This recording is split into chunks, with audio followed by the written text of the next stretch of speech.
Is dye migration causing problems in your screen printing shop?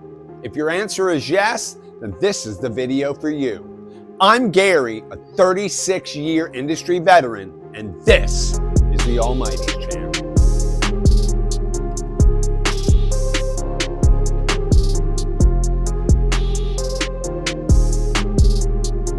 In this week's episode, we're going to address a very common problem in the screen printing industry: dye migration. But today's video has a bit of a twist. So why don't you just hang out with me and I'll tell you what that is next.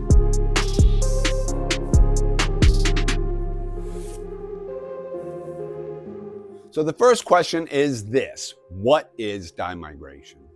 Dye migration is a common problem where the dye from a garment bleeds or migrates into the printed ink, causing the print color to change, often days or weeks after printing.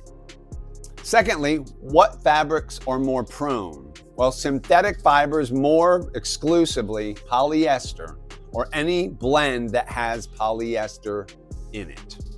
What causes dye migration? Heat, excessive heat. As garments go through the dryer, the ink film and the fabric are subjected to higher heat, and what happens is the dyes in the fabric turn to a gas penetrating your ink film, often discoloring or changing the color of your original print. How do you prevent dye migration? Well, that's the very point of this video, so let's get to it. But first, do you remember that twist that I talked about earlier in the video? The twist I mentioned refers to the dye that can migrate into the ink film.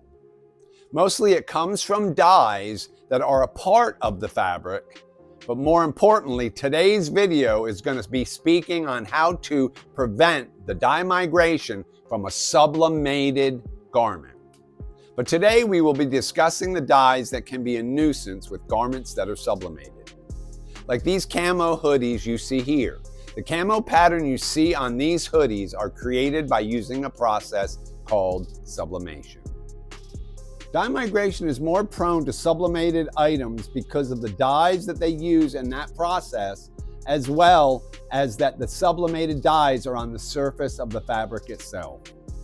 So what can we do to prevent it? Well, the first thing you can do is you can use an ink that's low bleed or poly inks, which have a bleed blocker or a bleaching agent.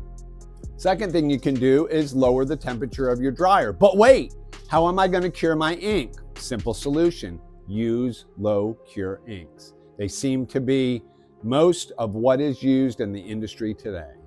And thirdly, you can use a gray or a barrier base underneath whatever ink film or ink color that you intend to be your top or your predominant color in your design.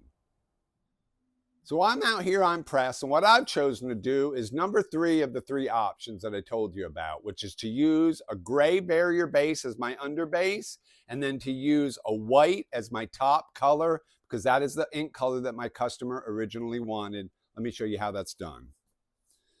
So I've got my garment loaded. I'm gonna pre-flash it, kind of treat it as a little bit of a pre-shrink in the hopes that if anything is going to shrink, it's going to happen now, even though that's not what this video is about. That's a little screen printing tip. That's a little extra.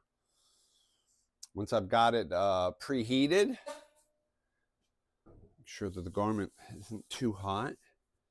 Here's my barrier base. And I prepared it just like I would any other underbase.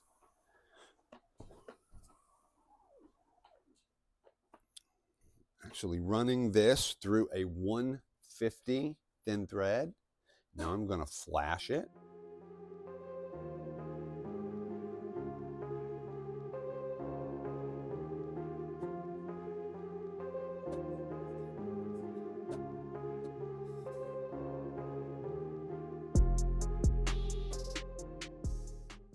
Okay, feel that it's flashed long enough.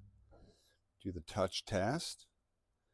It is dry. I like to leave a piece of cardboard out here by press just so that I can fan it, cool it off. You don't want to print on top of a really, really hot ink film layer. And now I'm going to rotate my white around.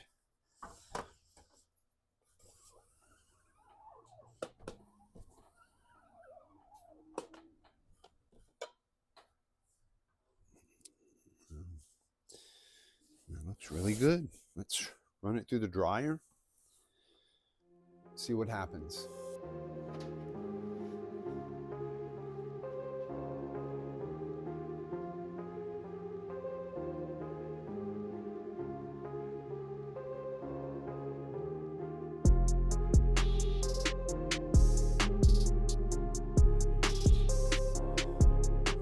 Other end of the dryer as the garment is exiting the chamber.